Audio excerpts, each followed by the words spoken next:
Making headlines tonight. This is actually a live look of the field right there. Major League Baseball planning to relocate the 2021 All-Star Game to Denver's Coors Field, which you're taking a look at it right now.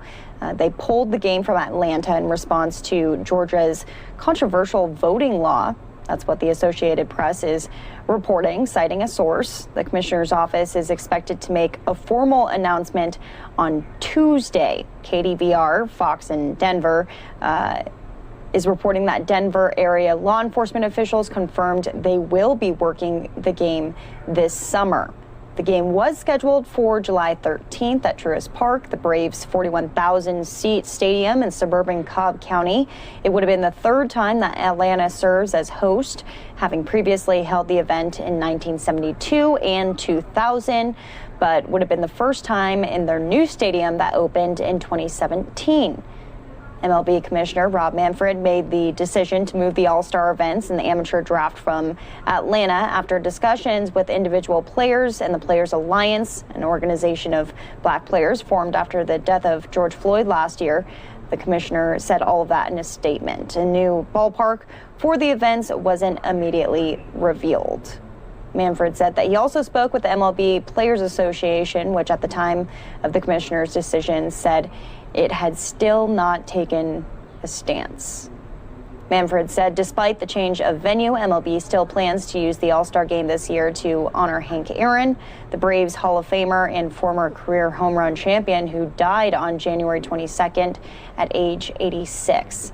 So here's the background on Georgia's new voting law, which critics say unfairly limits access to the ballot box, especially for people of color.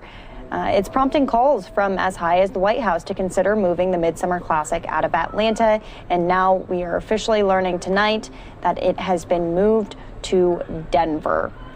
So there you go. There's the very latest on that. Meanwhile, tonight, a big movement in Dallas.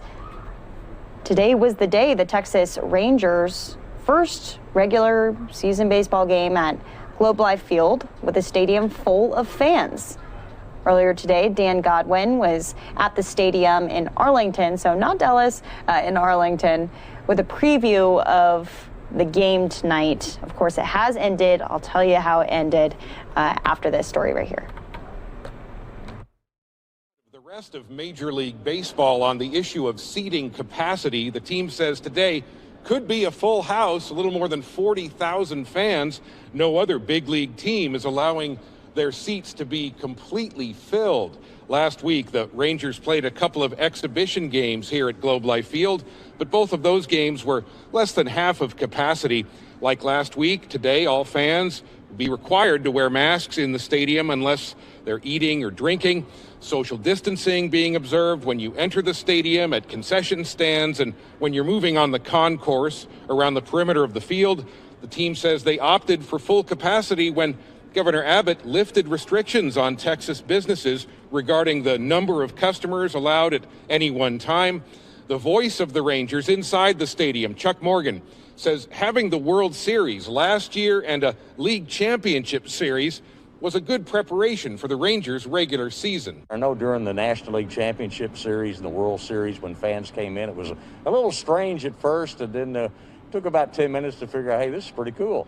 But it'll be great to have Ranger fans here today. And one thing we did learn during the World Series and those playoffs last year is how loud this place can be. So with a lot of Ranger fans, this has a chance to be real loud. The team played in Kansas City on Sunday, looking for their first win of the young season. Top of the third, Nate Lowe knocks the 3-run homer.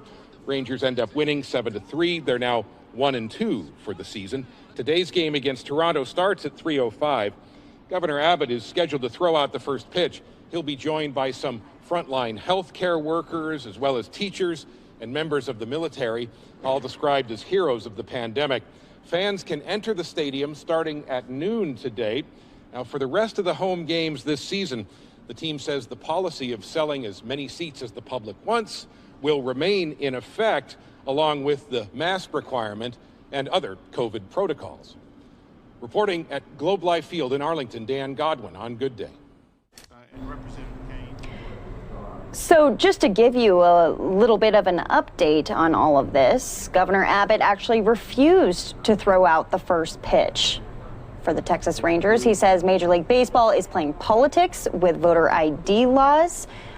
He went on to say that he was releasing a statement this afternoon saying the league was wrong to take a stand against Georgia's voter ID laws and that the MLB is misrepresenting those laws.